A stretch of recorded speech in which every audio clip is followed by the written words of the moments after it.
Transient Global Amnesia. That's what the doctor called it. I lost a day. I lost the majority of a day. There's a day last year that I don't have any recollection of, and I want to talk about it, and I want to talk about what happened and what caused it. Hi, my name's Mike. Welcome to my channel. I appreciate you being here. So the day was January 2nd of 2024. I don't have any memory of most of that day. Let me kind of walk you through it a little bit. It started out just like any other day. You know, we're retired, and so we had a leisurely morning together. We decided to take a bike ride because, well, here in southern Arizona, January is a beautiful month. It's mild outside. It was probably high somewhere in the 60s, 60 degree Fahrenheit. Perfect days, which is one of the reasons that we live here.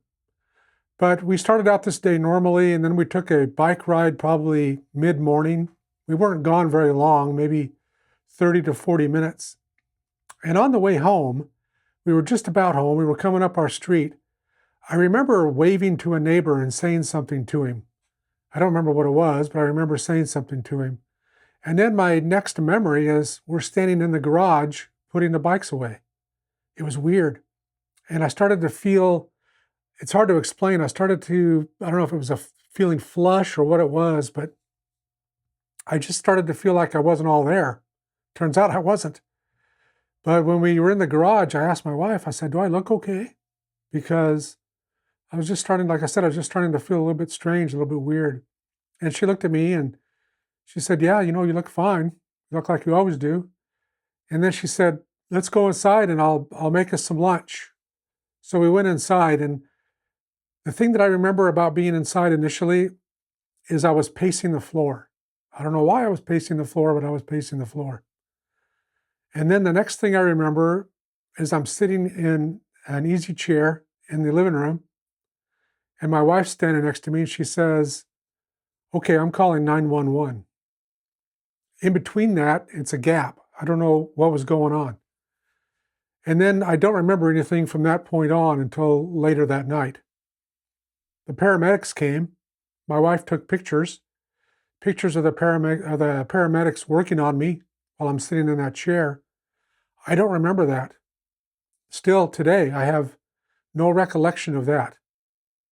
They put me on a gurney, stretcher or whatever, and took me into the back of an ambulance. I don't remember that. I don't remember anything about that. And then I took an ambulance ride to the hospital, which, again, I don't remember. Once I was in the hospital, they told me later that the first thing that they did in the ER is they gave me a CAT scan. I don't remember that CAT scan. I don't remember having a CAT scan. I don't remember arriving at the hospital. I don't remember any of this. It's like it was gone. There were hours of my day, hours of my life that were just gone. And the assumption was I was having a stroke or something similar. So here I am in the ER. You know how they put you in those little rooms. And I remember little spots here and there. I remember a couple of my kids coming in and talking to them.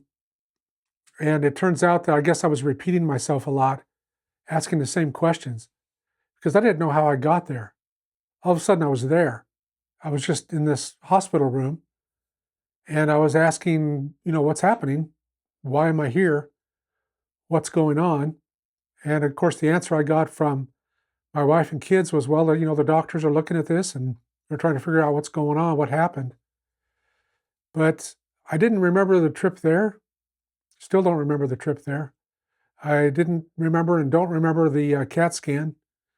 And then the first few hours there that I was there, probably the first 6 hours or so, it's spotty. It's kind of in and out of memory. Well, they admitted me and they put me on the stroke floor just in case, and they were running all kinds of tests. I do remember the MRI. It was in the middle of the night. And so I do remember getting the MRI test. And I know that they did some other stuff, but again, I don't have a real vivid recollection. I don't have a real vivid recollection of that time. I have little spots here and there that I remember. So come morning, the neurologist came in. My wife was there with me. And the neurologist came in, and he had looked at all the tests that they had run, the blood work, all the scans, which again, I don't remember the CT scan. But he was looking at all of that and the blood tests and the other tests that they did. My heart was good. My blood work was good. There was no indication, no sign of a stroke. None of that was going on. And the neurologist told me, you know, what you have or what happened to you is transient global amnesia. I'd never heard of that. I didn't know what that was.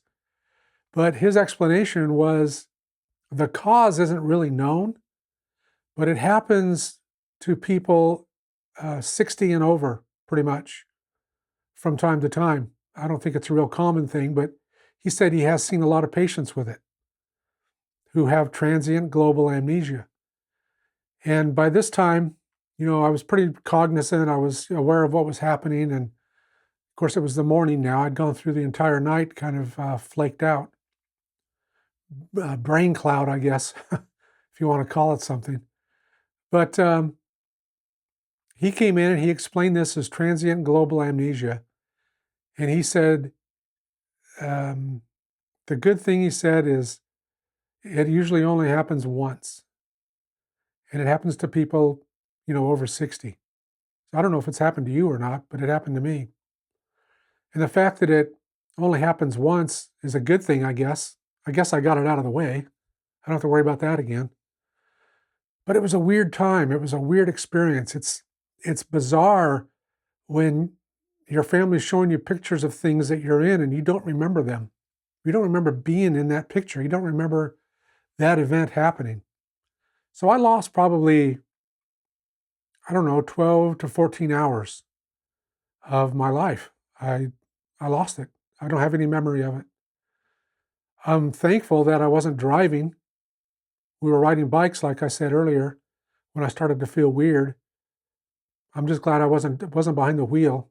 You know, who knows what would have happened then. But transient global amnesia, have you heard of it? Have you ever experienced this? Do you know someone who has experienced this? If so, mention it down in the comments. I'd like to interact with you a little bit and know more about your experiences with it because, like I said, I'd never heard of this until then. And again, this was on January 2nd in 2024, so it was over a year and a half ago. And it's strange still that so much of that time is just gone and I'll never get it back. So anyway, I wanted to talk about transient global amnesia in this video and just relate to you my experience with it, how weird it was, how eerie it was, how strange it was. I haven't had any problems since then. I don't have memory issues. I never have had memory issues other than that one incident. So let me know in the comments what you think. Let me know in the comments if you've heard of that. Google it. If you haven't heard of it, Google it and see what comes up. I read a good article on the Mayo Clinic website about it. And they said that it can happen twice. The neurologist that treated me said once. So we'll see. I hope he was right. I hope it's only once. I wouldn't want to go through that again. So hey, again, my name's Mike. Thanks for watching and welcome to my channel, Mike in Retirement. If you like this video, think about subscribing and give me a like and leave a comment below if you're so inclined. So until next time, take care.